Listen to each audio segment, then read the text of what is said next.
Hi, I'm Scott Davis. Welcome to New World Birth. By accessing this presentation, you're inviting me to share this information regarding this challenging yet very hopeful time we're currently living in.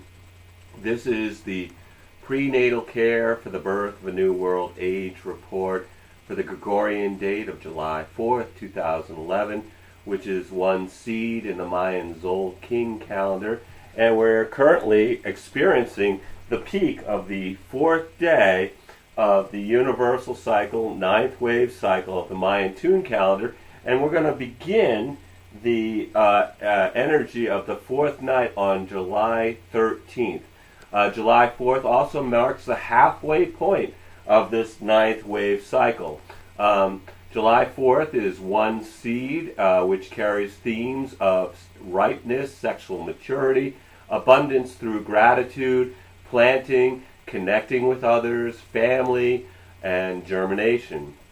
The seed also is represented by a huge net full of corn, and also by the lizard, which are both symbols of fertility.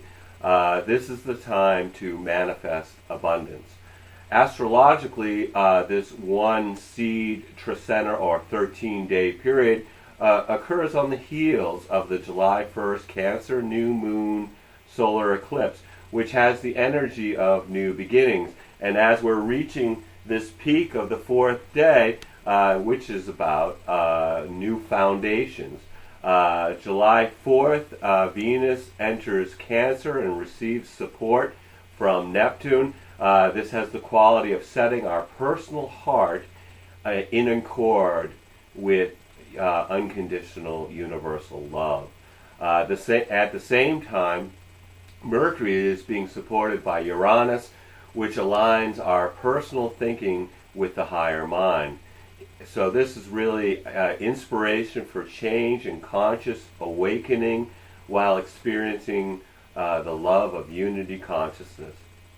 July 4th through the 7th, Mars is supported by Saturn with the energy to take action, to put this awakening energy into a structured form.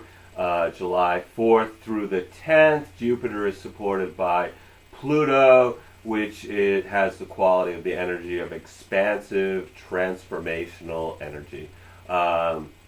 Mercury is challenged by Jupiter on the 5th, during which time it's important to attend to the details of your life, even though we're all going to be feeling, maybe a little extra optimistic. Just take care of those details. Venus is challenged by Uranus on the 7th, so watch out for conflicts in our personal lives. The next day, Venus is supported by Chiron and opposed by Pluto, and then in harmony with Jupiter on the 9th. So this is about healing, deep meaning, and joyous connection in our relationships. Also on the 9th, Mercury is harmonizing with Saturn, which is going to give structure to our communications. July 11th, Mercury harmonizes with Mars and gives energy to creative communication. The fourth night of the universal ninth wave cycle of the Mayan Tun calendar begins July 13th, with Venus being challenged by Saturn, and brings sort of a reality check to our relationships. We have the Capricorn full moon on July 15th, so this is going to be a tension to balance our feelings and family with our responsibilities and ambitions. I think the most important celestial event of this Trecena, or 13-day period, occurs when Uranus appears to slow down, stop, and move in retrograde, reverse motion on the 9th. And when a planet is slowing down and then stops and starts to move back, that's when it's at the peak of its power. And you might remember that Uranus entered Aries on May 11th, the night of the opening of this first day of the ninth wave universal cycle, and that was the day that Japan had its earthquake and tsunami. Uranus is almost at an exact square to Pluto, which will be felt as a series of sudden transformational changes through 2015. This is the energy of revolution in an uncomfortable alignment with death and rebirth. Lynn Hayes describes this as transformative events which kill off the status quo are to be expected now. We're seeing weather patterns that are creating disasters and are threatening nuclear power plants during this Uranus-Pluto square. And as I've discussed before in previous reports, nuclear power is one of the key global issues of this ninth wave universal cycle. Excuse me. The fourth night of the ninth wave universal cycle of the Mayan Tun calendar begins on July 13th and it reaches its peak on July 21st and 22nd. The fourth night is the application of the truth that we got during this fourth day cycle. Fourth night is ruled by the god of intoxication and harmonizes the new wave, the new foundation that we gained during the fourth day. The fourth night of the planetary cycle was 1893 to 1913. We saw the global fall of autocratic empires. Some of the events during the fourth night of the galactic, which was November 29, 2005 to November 23, 2006. North Korea tested 4 short, 1 medium, and 1 long-range missile. Brazil had mass unrest in Sao Paulo, where 152 people were killed, and Wikipedia reached its 1 millionth article. I think it's really important to realize that we cannot live in unity consciousness in a world that's based on domination.